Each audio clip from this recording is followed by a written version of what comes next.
So often attachment theory is taught as theory, and it doesn't then translate across to what you actually do. And I think sometimes because the focus of much attachment training is on what attachment style are you?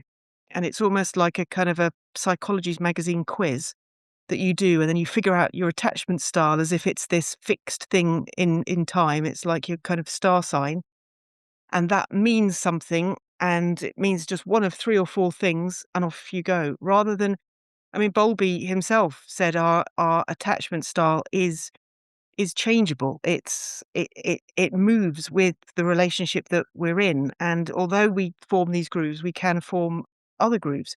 So even if we get it, it's not like a star sign that is just that's fixed in time and space. But we've done it as what are your attachment styles, as if you know that, all will be well. So you sit with a client and you go, "Oh, I'm insecure avoidant." They go, "Oh, really? I'm insecure avoidant." You go, "Oh, that's great." Nothing has changed as a result of that. The issue that we have with attachment is that there was nobody there, and our attachment needs were not met.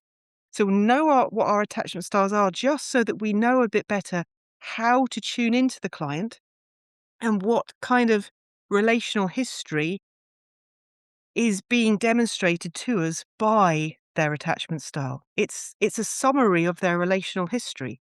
It's showing us what expectations they have for how to relate to other people, how they find safety.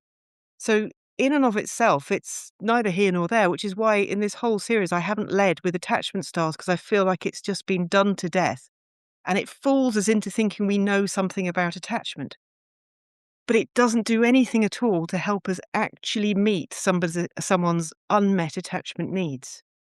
That's about how we are in the room with another person and how sensitive we are in our appropriate and timely responses, so that they feel safe enough to build a relationship with us where we are an attachment figure to them, where they can use us as a secure base to explore things they've not been able to explore. They can come to us as a safe haven when they're dysregulated, under threat, in distress.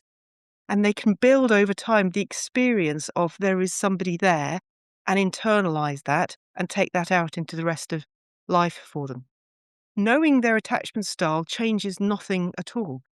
What it helps for us is to be able to spot the ways in which they are in relationship with us.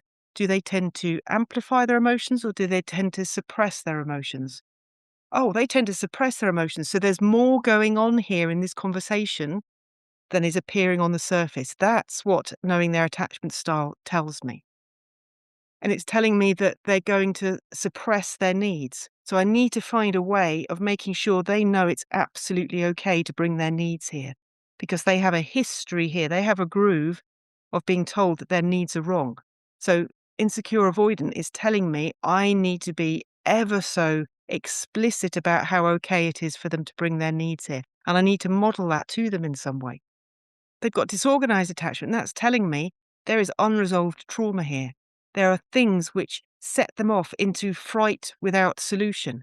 So I need to be stable enough and consistent enough and unmoving enough so that the fright that they experience has a solution, because they feel safe enough to bring that fright to me so that we can work it through.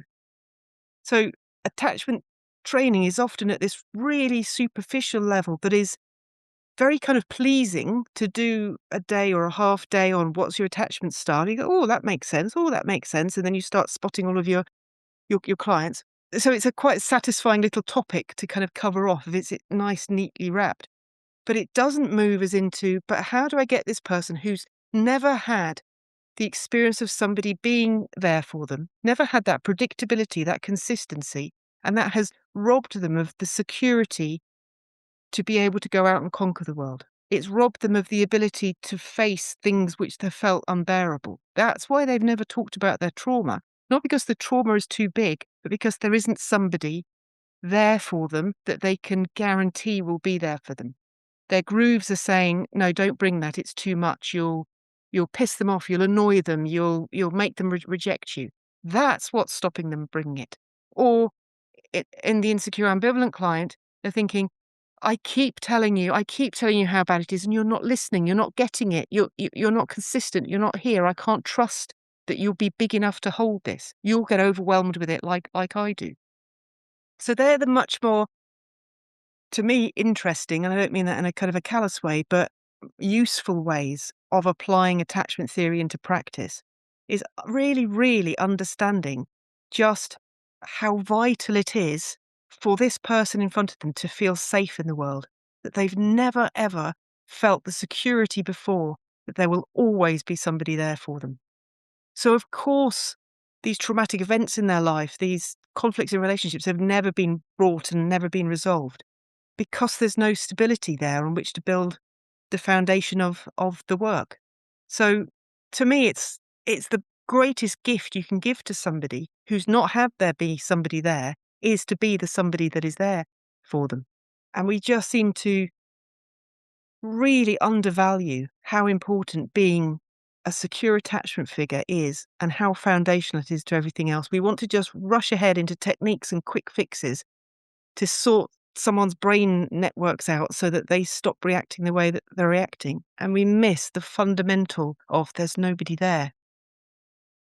And that affects everything. It affects their a way that they manage their emotions. It affects what they're willing to talk about and do. It affects how much risk they're willing to take in life. It affects every single relationship that they're in. So for me, it's going back, but it's demanding work to be the somebody that is there for them. That requires a huge amount on you as the therapist to be attuned, to be sensitive, to be consistent, to be predictable, to really understand what's going on and to meet those needs at every developmental level. And I think that's too demanding for most people. And they go, just give me something that I can do to the client instead, wave a magic wand and let's get it better. So it's really profound work and really life-changing, transformative work if you can do it. But I also understand because it's so demanding, that's why we want some techniques and some things just to do in a session with clients instead.